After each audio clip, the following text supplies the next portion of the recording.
Argentina ভক্তদের জন্য একটু খারাপ একটা খবর। এমি মার্টিনেজ একটা আঙ্গুলের ইনজুরিতে পড়ছেন এবং সেই ইনজুরিতে সম্ভবত বিশ্বকাপের প্রথম ম্যাচটা মিস করতে যাচ্ছেন।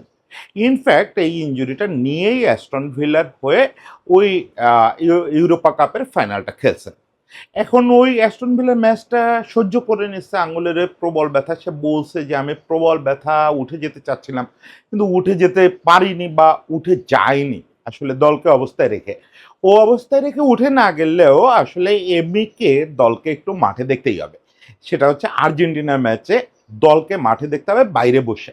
অন্ততপক্ষে প্রস্তুতি ম্যাচ যে দুটো আছে, একটা হন্ডুরাসের বিপক্ষে আর একটা অন্য একটা দলের বিপক্ষে, এই ম্যাচ দুটোতে এমির মাঠে নামাই হচ্ছে না। এবং এখানে আবার স্কালোনি অন্য একটা কৌশল নিচ্ছেন। স্কালোনি এখানে তৃতীয় গোলকিপার, চতুর্থ গোলকিপার যারা থাকে টিমের সঙ্গে তাদের কাউকেও নামাবেন না। সম্ভবত ঘরোয়া ফুটবল খেলে এরকম একটা ছেলেকে এনে সরাসরি পোস্টে দাঁড় করাবেন। কোনো একটা রহস্যময় কারণে রুলি বা মুসোকে উনি এক্সপোজ করবেন না এই দু ম্যাচে। সেক্ষেত্রে ওই যে ম্যাচটা, বিশ্বকাপের প্রথম ম্যাচটা কি হবে? প্রথম ম্যাচটা অবশ্যই রুলি বা মুসোকে খেলতে হবে। এখন এইটা স্কালোনির এই কৌশলটা আমি অন্তত ধরতে পারি নাই যে আসলে কেন করতেছেন, কেন রুলি বা মুসোকে প্রস্তুতি ম্যাচে খেলাবেন না। কিছু একটা কারণ আছে নিশ্চয়ই। রুলি বা মুসোকে তো মূল বিশ্বকাপে তার মানে ম্যাচ খেলতে হচ্ছে। এখন কথা হচ্ছে যে তাতে আর্জেন্টিনার উপরে প্রভাবটা কি পড়বে? আর্জেন্টিনার উপরে কাগজে কলমে তেমন কোনো প্রভাব পড়বে না। কারণ আলজেরিয়া, অস্ট্রিয়া, জর্ডান এই তো প্রতিপক্ষ। এর বিপক্ষে জিততে আসলে এমিকে বা মেসিকে কাউকেই মাঠে খুব জরুরি না। সেটা যদি জরুরি হয় তাহলে বুঝতে হবে আর্জেন্টিনা বিশ্বকাপ জিততে যায় নাই। এমি থাকুক বা না থাকুক, এই তিন দলের কোনো দলের বিপক্ষে ড্র হলেই, সেটা এমি, মেসি, আলভারেজ যেই না থাকুক, তাহলে বুঝতে হবে যে না, আর্জেন্টিনা এই লেভেলে এবার ফাইট করবে না। এটা ড্র হলেই বুঝতে হবে।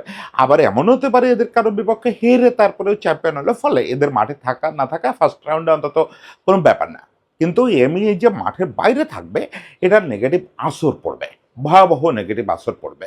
সেটা হচ্ছে যে এই যে দুটো প্রস্তুতি ম্যাচ এবং প্রথম ম্যাচটা, কেউ কেউ আশঙ্কা করতেছেন প্রথম ম্যাচ না, আসলে ফার্স্ট রাউন্ডের দুটো ম্যাচ এমি মিস করতে পারে।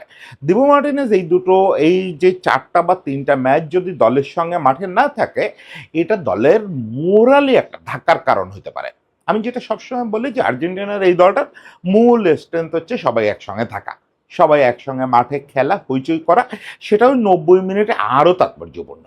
90 মিনিটে পোস্টের পেছন থেকে এমনি বিভিন্ন কথা বলবে, বিভিন্ন অঙ্গভঙ্গি করবে, সেটা করে সে দলকে উদ্বুদ্ধ করবে, দল জেল খুঁজে পাবে। ফার্স্ট রাউন্ডের ম্যাচগুলো এবার অন্তত এই যে ফরম্যাটের বিশ্বকাপ, এবার ফার্স্ট রাউন্ডের ম্যাচগুলো আসলে হবে প্রত্যেকটা বড় দলগুলোর জন্য প্রস্তুতি ম্যাচ, নিজেদের খুঁজে পাওয়ার ম্যাচ, জেলটা খুঁজে পাওয়ার ম্যাচ।